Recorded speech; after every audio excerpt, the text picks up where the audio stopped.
Greetings, Kiwanians of Arkansas and Missouri. I hope you've had a happy and healthy holiday season and that you're now ready for a great 2022. I'm Roy Oker of the Jonesboro Kiwanis Club, and I'm also governor-elect of the Missouri-Arkansas District. Today, I'd like to talk to you about membership. As all of you know, membership is the lifeblood of Kiwanis, or any organization for that matter. Members make our clubs go and allow us to do all the things that Kiwanis clubs have been doing for more than 100 years. You also know that civic clubs in general and Kiwanis clubs in particular have been challenged the last few years by declining membership numbers. Your district leaders are determined to do whatever we can about that. Last year, our Board of Trustees sponsored a membership contest in which we challenged all the clubs of our district to increase their rosters over a 5-month period. We set aside $22,000 in reserve funds for grants to clubs that showed the highest percentage of growth during that period. Going by the percentage allowed even small clubs to compete, and to take that a step further, we divided the competition into 2 groups, one for clubs with 30 or more members and another for clubs below 30. The contest was successful, and we had a number of winners in both groups that showed healthy increases. Overall, 180 clubs in Moark had a net gain of 44 members during the contest period. That was good, not great, but good, but especially good considering that we were in the middle of a pandemic. But by the end of the year, we lost ground as a number of clubs shut down. This year, the district board decided to hold another membership contest. This time it started October 1st and it will run through March the 31st. At this point, we're about halfway through. And as of December 1st, we had a net gain of 62 members. Today, I'd like to pass along some things about growing membership that I learned in October during our governor-elect training sessions in Indianapolis. This might help your club become a stronger competitor in this contest. More importantly, it might help your club increase its membership and therefore its capacity to do the good things that you do. One day of our training was devoted to a club boost project. Previously, KI leaders had decided that they would pick 3 Indiana clubs all around the Indianapolis area for logistical purposes and try to help them bring in some new members. Working with the officers of those clubs, the KI leaders identified a number of prospective members in each community and set up appointments ahead of time for the Friday morning of our training. Then that day, the 20-something governors-elect and number of local club members were divided into teams of 4. And several teams were sent into each community to talk with and hopefully sign up prospective members. Now, I was assigned to one of the teams that went to Greenwood, Indiana, along with the governors-elect of Oregon and New England, and a local club member named Steve, who would be our driver. Now, none of the 4 of us had ever participated in a club boost, and that was probably the case for most of the people participating that day. In the past, such events were called blitzes, but somebody thought that sounded too much like a German war tactic. So now it's called a boost, or a club strengthening event. Anyway, before we split up that day, the various teams assigned to Greenwood met with members of the club who briefed us about their community and the club. The club member called Greenwood a briefcase community because many of the residents lived there but commuted to Indianapolis for work. Greenwood is about a 30-minute drive from downtown Indianapolis and has a population of about 50,000. It has a pretty good business community of its own with a lot of family-owned businesses and quite a few strip malls. Moark standard, you'd call Greenwood a medium-sized club. It's 56 years old, and at the time of our project, it had 28 members. But I'd say it's quite active, although the pandemic has affected some of those activities. Here are some of the things that the Greenwood Club has done in recent years. They had a chili cook-off, which was sponsored along with some other area clubs, and the fire departments of those communities competed against each other. They had a Super Bowl event, SOUPER, held 2 years ago, and involved some local churches that sent their top chefs to produce soups that were then sampled and winners declared. At the same time, they held a silent auction to raise money. They had a dunk tank at the city's Freedom Fest. They had a firehouse day at the Family Entertainment Center. They sold whole sponsorships for a miniature golf tournament. They had a tent market where members sold baked goods and handmade items. And they had provided comfort carts where members put in pillows and blankets and for parents whose children are in the Riley Children's Hospital. The club is especially active with service leadership programs, sponsoring 3 key clubs, and plus there's a 4th one in the formative stages, and a K-Kids organization as well. They sponsor a scholarship that goes each year to a key club member.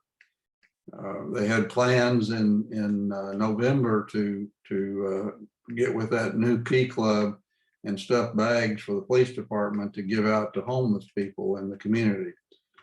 The club has its own website and Facebook page and had a nice little flyer of information about all the things they do, which came in handy for our teams. Now, you got to admit that's a lot of activity for a 28 member club, and they're spread pretty thin. So some more members would help them a lot. Okay, back to the team that I was on. Unfortunately, we had only one scheduled appointment with a prospective member, and that was toward the end of our time in Greenwood.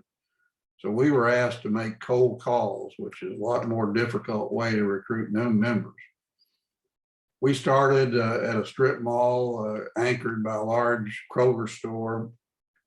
To make our rounds, we would work in 2-man teams with each one to make a pitch and the other one to serve as a kind of a backup for providing information as needed. I started with the Oregon governor-elect David Crozier, and Steve went with John Falconer, the New England governor-elect. As governors-elect, all 3 of us had done recruiting for our own clubs, but this was a new experience and a little awkward at first. Steve had been a member of the Greenwood Club for about 5 years, seemed a little reluctant to pitch the virtues of being a Kiwanian in the beginning, but we all warmed up to the task as time went by. We had the name of the Kroger manager, but no appointment. So unfortunately, he wasn't in, so David and I talked with the assistant manager.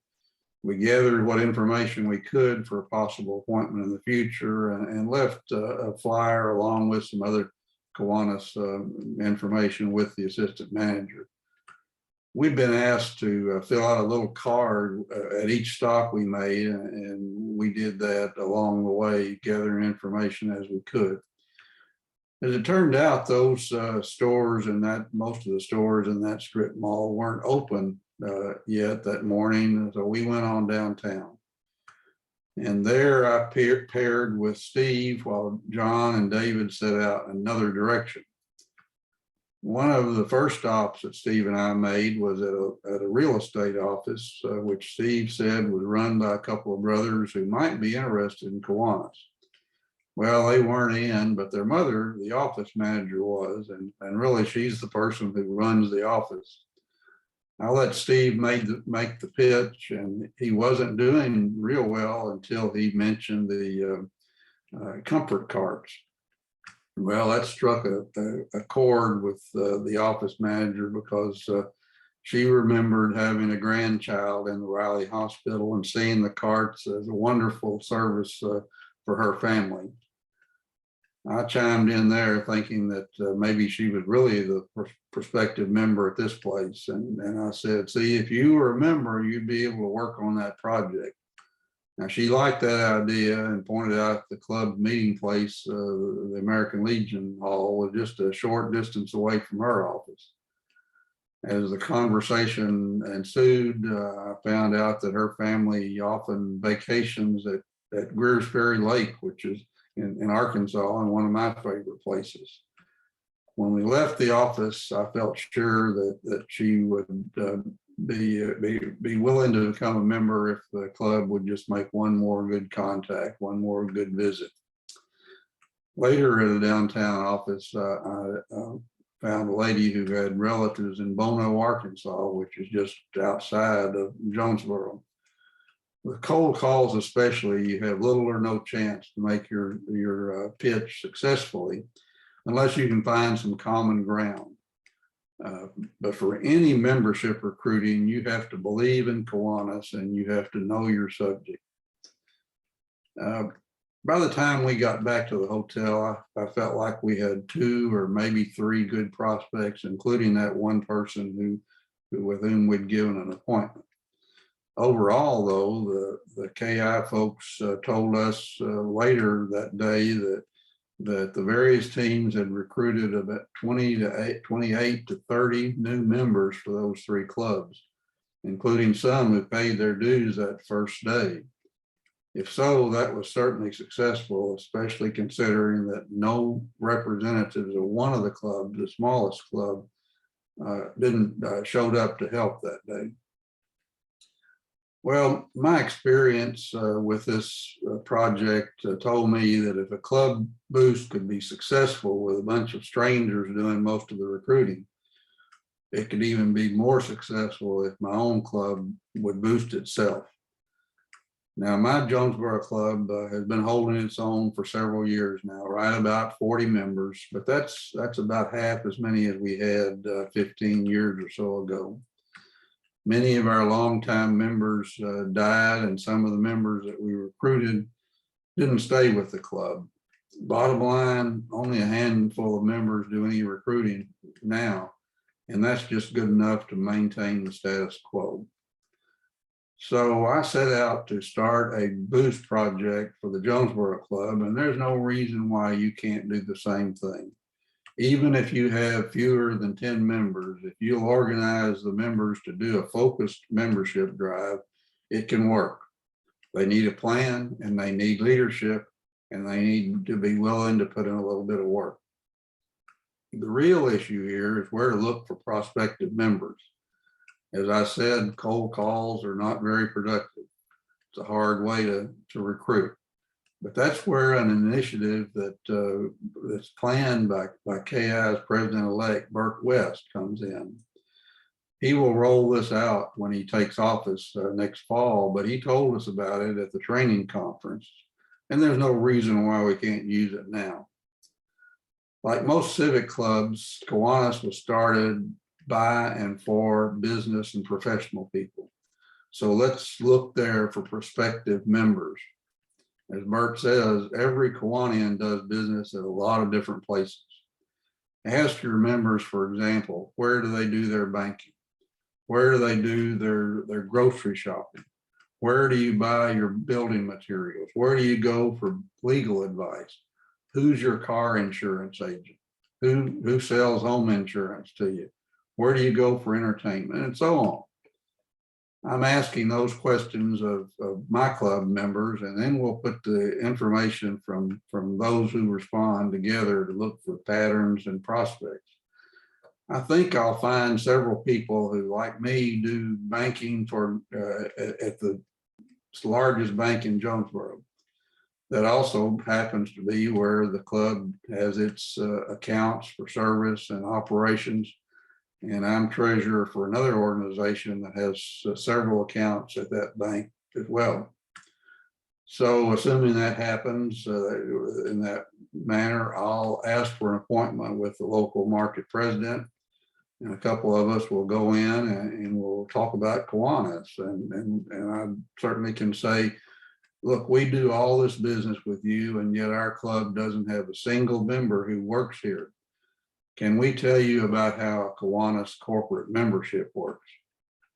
Well, that'll at least get his attention, I hope, and give us a chance to leave some information about Kiwanis with him. We'll certainly be able to give him some ideas about what Kiwanis does in the community, and he'll give us some ideas and maybe some contact information for prospective members in his bank.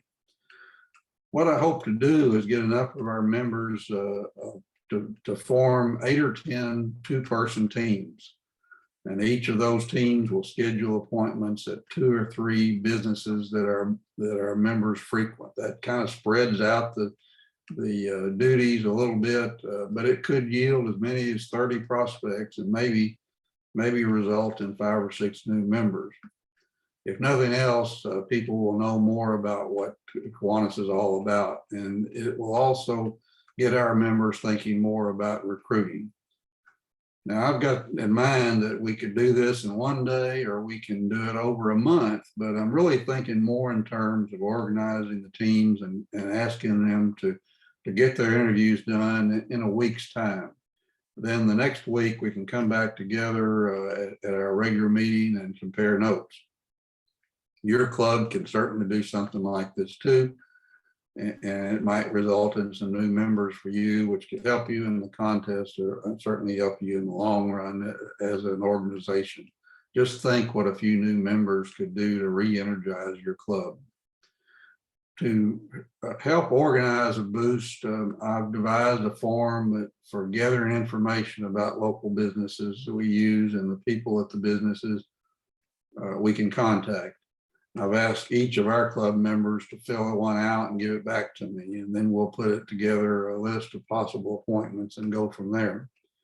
I've titled this form Mining for Prospective Kiwanians, and I'm making it available to you, both as a PDF that can be downloaded and printed, and as a fillable PDF that can be distributed by email or social media.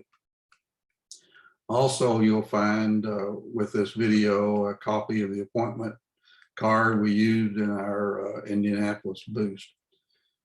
So I hope that this has been helpful to you, and that you can make use of it with your club. Happy New Year to all Kiwanians, and happy mining. Thank you.